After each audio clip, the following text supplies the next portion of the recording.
Hello everyone, আসসালামু আলাইকুম। Welcome to Jones park. আজকের ভিডিওতে আমরা দেখাবো জোন্স পার্কে সেলার হিসেবে কিভাবে অ্যাড হবেন।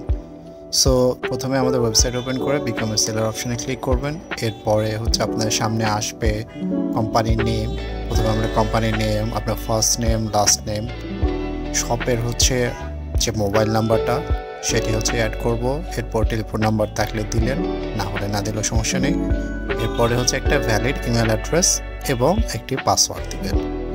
হ্যাঁ, এখানে জেনে রাখা ভালো, আমাদের পাসওয়ার্ডের সিস্টেম ফার্স্টে আপনার ক্যাপিটাল লেটারে একটা ওয়ার্ড, যে কোনো একটা জায়গায় ক্যাপিটাল লেটার ওয়ার্ড হতে হবে, প্লাস একটা সিম্বল ইউজ করতে হবে। আপনি হ্যাশ ইউজ করতে পারেন, @ ইউজ করতে পারেন, এবং একটি নাম্বার ইউজ করতে হবে। সো তিনটে জিনিসের মধ্যে তিনটি ফিল আপ করতে হবে। হ্যাঁ, একটা ক্যাপিটাল লেটার, একটা সিম্বল, এবং আপনার যে কোনো একটা নাম্বার। এরপরে নেক্সটে চলে যাব। নেক্সটে যাওয়ার পর আপনার national NID card, trade licence, owner TIN certificate, VAT registration number যদি থাকে, তবে আইডি কার্ড বাধ্যতামূলক। সো এনআইডি কার্ডটা আমরা আগে অ্যাড করে ফেলবো। এরপর কোম্পানির অ্যাড্রেস, তারপরে আপনার শপ অ্যাড্রেস যেটা থাকবে, তারপর pick up address. Pick up অ্যাড্রেসটা মাস্ট, কারণ আপনার কোনো প্রোডাক্ট যখন সেল হবে, রাইডার কিন্তু আপনার এই পিক আপ অ্যাড্রেসেই যাবে। সো পিক আপ অ্যাড্রেসটা আপনি যে জায়গায় অ্যাভেলেবল থাকবেন, মানে যেখানে আপনার শপ, সেটা দিতে পারেন। সো এগুলো দিয়ে আর কি ফুলফিল করে নেক্সটে চলে যাবেন। এরপর লাস্ট যে স্টেপটা সেটা আপনার পেমেন্ট সিস্টেমটা সিলেকশন করা। এখানে ব্যাংক, রকেট, নগদ সবগুলো পেমেন্ট সিস্টেমই আমাদের কাছে অ্যাভেলেবল পেয়ে যাচ্ছেন।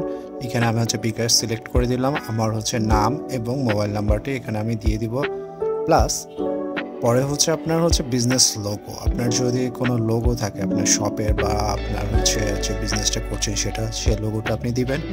এরপরে একটা ব্যানার, মানে কভার পিকচার হিসাবে আপনি একটা কভার পিকচার সিলেক্ট করে দেবেন। এরপর I have read and agree to Jones park vendor terms and condition, এই জায়গায় একটা ক্লিক করে আপনি নেক্সটে ক্লিক করে ফেলবেন। কমপ্লিট দ্য রেজিস্ট্রেশনে ক্লিক করার পর আপনার ইমেলে একটি ভেরিফিকেশন কোড যাবে। সো এখন ইমেলে আপনি আগে লগ ইন করবেন। লগ ইন করার পরে সেখানে গিয়ে দেখবেন admin@jonespark.com থেকে একটি আপনার কোড গেছে। সো এখানে দুটি অপশন আছে। আপনি ভেরিফাই হিয়ার, ওইখানে ক্লিক করতে পারেন, অথবা নিচে যে কোডটা আছে সেটা কপি করে পেস্ট করে দিতে পারেন। সো আমি আমাদের যে কোডটা আছে সেটা কপি করে আমাদের ওয়েবসাইটে এসে জাস্ট পেস্ট করে দিলাম অ্যান্ড ভেরিফাই ক্লিক করে দিলাম। সো আমার verification complete. And go to the seller portal, এই জায়গায় আমরা ক্লিক করব। সো গো টু সেলার পোর্টালে ক্লিক করার পর আমাদের সেলার পোর্টালে গিয়ে আমরা লগ ইন করে ফেলবো আমাদের ইমেল অ্যাড্রেস এবং পাসওয়ার্ড দিয়ে। সো লগ ইন হয়ে গেছে, দেখতে পাচ্ছেন আমাদের মেন ড্যাশবোর্ড। এখানে আপনার total product, total order, total complete order, অথবা তার আপনার ব্যালেন্স, উইথড্রল, এই সব কিছু আপনি এখানে পেয়ে যাবেন। সো নেক্সট সেটা প্রোডাক্ট ম্যানেজমেন্ট। এই জায়গায় আপনি কতগুলো প্রোডাক্ট আপলোড করছেন সেগুলো দেখাবে। তারপর স্টক ম্যানেজমেন্ট, এখন আপনি আপনার স্টকটা ম্যানেজ করতে পারবেন। অ্যাড এ নিউ প্রোডাক্ট, এখানে প্রোডাক্ট আপলোড করতে পারবেন। সো এটা নিয়ে আমরা একটু পরে আলোচনা করছি। অর্ডার লিস্ট, কোনো প্রোডাক্ট যদি অর্ডার হয় তাহলে এখানে শো করবে। এরপরে পেমেন্ট সিস্টেম, আপনি যে পেমেন্ট মেথডটি সিলেক্ট করে রাখছেন সেটা অটোমেটিক সিলেক্ট থাকবে। এখানে জাস্ট অ্যামাউন্টটা লিখে আপনাকে রিকোয়েস্ট পাঠাতে হবে, তাহলে আপনারা পেয়ে যান।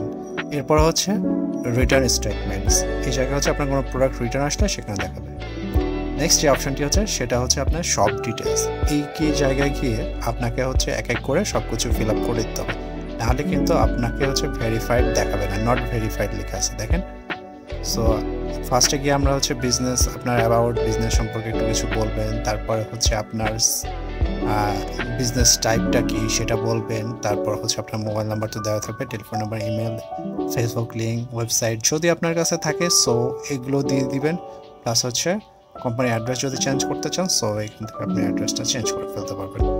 এরপরে এটা সেভ করে ফেলবেন। এরপরে আমরা ম্যানুয়ালি সব কিছু ভেরিফাই করার পর আপনাকে ভেরিফাইড করে দেব। এরপর এখানে নোটিফিকেশন সেটিংস দেখতে পাচ্ছেন। এগুলো কোন কোন নোটিফিকেশনটা আপনার ইম্পর্টেন্ট, সেই নোটিফিকেশন বাটনগুলো অন করে দিবেন। তাহলে এগুলো আপডেট হলে বা কোনো অর্ডার আসলে বা কোনো নিউজ আসলে আপনার কাছে ডিরেক্টলি নোটিফিকেশন চলে যাবে। সো এই ছিল আমাদের ভিডিও, আশা করি আপনাদের বুঝতে কোনো অসুবিধা হয় নাই। সো টিল দেন, আল্লাহ হাফিজ।